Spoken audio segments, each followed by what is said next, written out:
Bismillahirrahmanirrahim. Waktu yang digunakan untuk melaksanakan sholat syuruk, isyraq berapa menit setelah subuh? Sebetulnya kalau dalam bahasa hadis nggak ada patokan menit ya. Bahasanya udah satu tombak lah, fi bidayatil duha. Ada di At-Tirmidzi nomor hadis 586. Ya, man shalla subha fil jama'ati atau fil masjid, siapa yang menunaikan sholat subuh berjamaah atau di masjid, ya thumma yaqudu yadhkurullah, kemudian dia duduk berzikir kepada Allah. Semalam saya terangkan makna zikir ya. Jadi tidak harus kalimat thayyibah. Bisa antum ikut ta'lim, bisa antum misalnya baca Al-Qur'an, macam-macam. Jadi paling enak itu kalau hari Sabtu, hari Ahad antum ke masjid. Subuhan kan. Ya, enggak harus ada misalnya acara-acara tertentu, ke masjid aja. Kompak ya. Saya sarankan begini ya. Saya sarankan kalau antum tinggal di sekitaran komplek, teman-temannya ada sekarang, kompak aja dulu. Ayo ajak. Kalau bisa RT-nya bikin ya, misalnya surat ajakan ke masjid. Antum tidak akan dihisab dengan berapa orang yang ke masjid. Tugas antum, mumpung masih ada tuh kedudukan dititipkan, bikin aja. Ya, nggak usah melihat hasilnya bagaimana. Hasil itu urusan yang lain. Urusan antum tuh ikhtiar. Lalu di situ anda kompak dari 5 orang misalnya kan, yang ke masjid, berangkat aja dulu. Pulang dari masjid kunjungi saudaranya. Masya Allah, saya cari di masjid antum nggak ada. Apa antum sakit?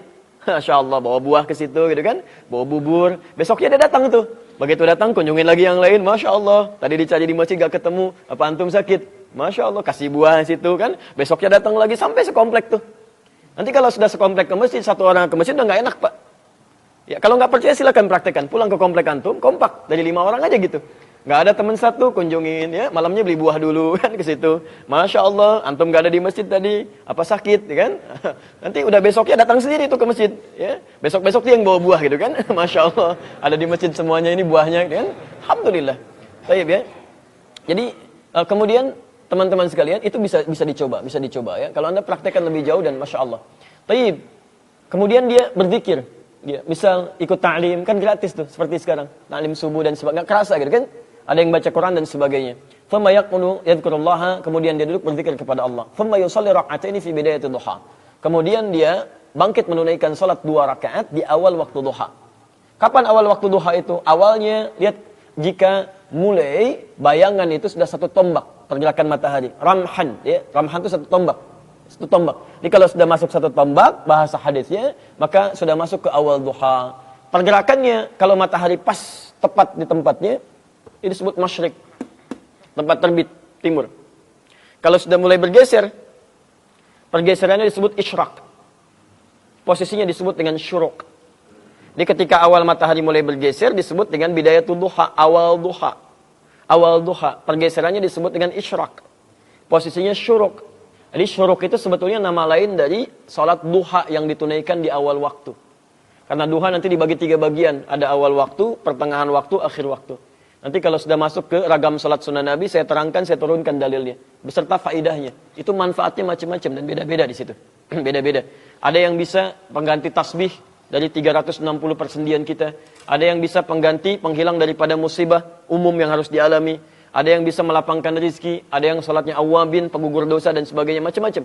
Jadi kita bisa turunkan dalilnya. Nah cuma poinnya adalah, disebutkan di situ, salat syuruk ini, atau yang disebut dengan bidayatul duha, ramhan, ya, 1 tombak. Jadi bayangan ketika mulai bergeser, matahari bergerak dari tempat terbitnya. Baik, kalau sudah bergerak ini anda tunaikan 2 rakaat. Nah, kapan waktunya? Kalau dulu, zaman-zaman Nabi, itu diukur. Melihat keluar, bayangan bagaimana. Sudah 1 tombak belum? Sudah. Kalau sudah, tunaikan sholat. Ya, zaman lebih bergeser lagi, tahun 150 Hijrah, saya pernah main ke Masjid Qairawan di Tunisia. Masya Allah, itu desainnya dibuat seperti Masjidil Haram tuh. Jadi diputarin gini, tengah-tengahnya kalau Masjidil Haram Ka'bah, kalau ini enggak. Ini dibuat sebuah gundakan, ada naik tangga sedikit, naik ke situ sudah ada hitungan di situ. Model hitungan kayak jam seperti itu, menunjuk. Nanti dari situ hitungan, kemudian turun ke bawah sedikit, ya, ada semacam lingkaran, dibuat tombak besi di situ. Lalu dibuat di lingkaran itu ada waktu sholat, ada zuhur, ada asar, ada maghrib, ada isya, dan seterusnya. Nanti kalau matahari terbit, itu nyinari yang gundakan tadi, lalu nembak mantul cahayanya ke tombak tadi. Ya, begitu mantul langsung nunjuk ke waktu sholat, Pak. Itu tahun 150 Hijrah. Orang Islam sudah bisa bikin itu. Luar biasa ini. Jadi, orang nggak lihat ke atas lagi, begitu ngelihat ke bawah, nggak perkiraan lagi. Oh ini sudah zuhur, ini sudah asar, ini syuruk, ini duha. Sepanjang mataharinya bersinar dengan baik, bisa kelihatan. Bisa kelihatan. Sekarang eranya sudah berkembang lebih hebat lagi, menggunakan digital sekarang. Dia sudah kelihatan. Ya, jadi begitu digital sudah jam masuk misalnya, oh ini sudah masuk kepada syuruk. Kalau Anda tanya berapa menit dari subuh, gampang. Dikalkulasi aja kebiasaannya berapa. Berapa kebiasaannya? Sekarang subuhnya 4.77. Syuruknya berapa di Lampung? 6 lewat 5 untuk di Lampung kan? Nah sekarang tinggal dikurangi aja. 4.77. 6 lewat 5 kurangi 4.77. Berapa? Biasanya kisaran 1 jam 15 menit, 1 jam 30 menit. Kisaran itu, nggak akan jauh. Jadi kalau antum misalnya sudah 1 jam 30 menit dari subuh, masuk dia ke waktu syuruk. Waktu syuruk ya, masuk. Walaupun rumus ini tidak di setiap tempat bisa dipakai. Semakin antum masuk ke wilayah-wilayah yang timur sebelah sana, lebih dekat terbitnya matahari, maka kadang-kadang tidak berlaku. Kadang tidak berlaku. Karena waktu subuhnya semakin naik, kemudian waktu setelahnya juga semakin lebih cepat datangnya. Ya, jadi gampangnya begini. Kalau sudah terasa matahari, gitu kan, sudah mulai bergeser, bayangan sudah mulai tampak, maka syuruk sudah mulai hadir. Tapi kalau batasan amannya seperti tadi, 1 jam 15 sampai 1 jam 30 menit. Jelas di sini? Baik, alhamdulillah. Kalau bisa menunaikan itu, salatnya cuma 2 rakaat setelah itu, tapi pahalanya luar biasa. Fakana alaihi ka ajri hajjin wa umratin. Maka dia mendapatkan pahala semisal haji dan umrah, sempurna, sempurna, sempurna. Hadisnya sahih. Semisal haji dan umrah. Bukan haji dan umrah, tapi semisal haji dan umrah. Ya. Insyaallah.